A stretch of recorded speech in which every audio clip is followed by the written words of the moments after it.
Episode 97. Works of art are the residue of human labor and therefore have an aboutness. They're about something.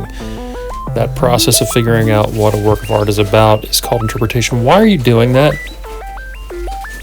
You can hear that. Can you stop fucking doing that? Traveling poses its own unique challenges. We're all stuffed into this one-bedroom flat in Brooklyn, so... One of the most important principles of the work of art is that it's about something. The process of speculating on a work's aboutness is called interpretation.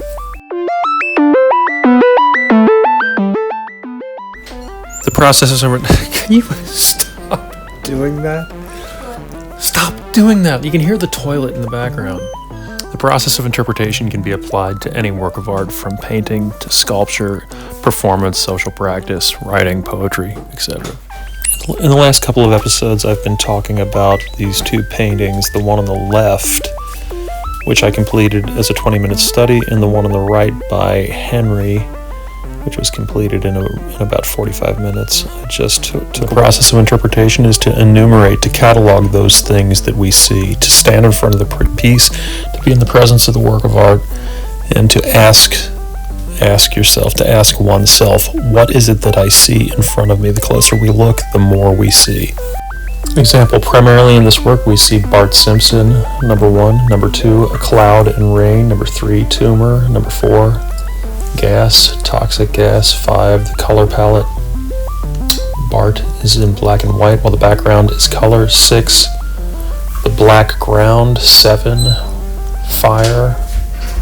And 8, combustion. At which point we begin to think about what the ramifications and implications of those elements are, how they relate to one another.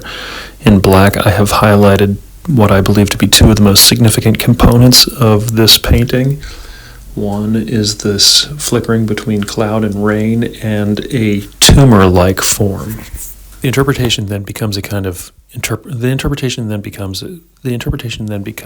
story, a narrative that is woven, that's built around these cataloged elements, but primarily focusing on the richest, the most fecund, the area where there is the most interplay. So here in this example, we see this kind of cloud-like form that's simultaneously, that I'm circled in black here, this cloud-like form that has rain and that flickers between cloud and kind of tumor, and how that relates to the image of Bart Simpson himself. Also the color palette, the black and gray color palette literally desaturates Bart Simpson.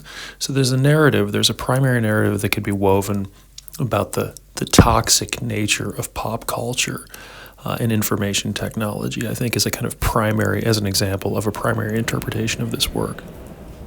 So this is a simplification of the interpretive process. It can be applied to anything from works of art, music, poetry, sculpture, installation, and social practices. Any form of artistic intervention made by humans. In this episode, I've tried to provide the simplest description that I possibly can of how the interpretive process in works of art actually takes place. In further episodes, we'll take a deeper look at the interpretation of works of art.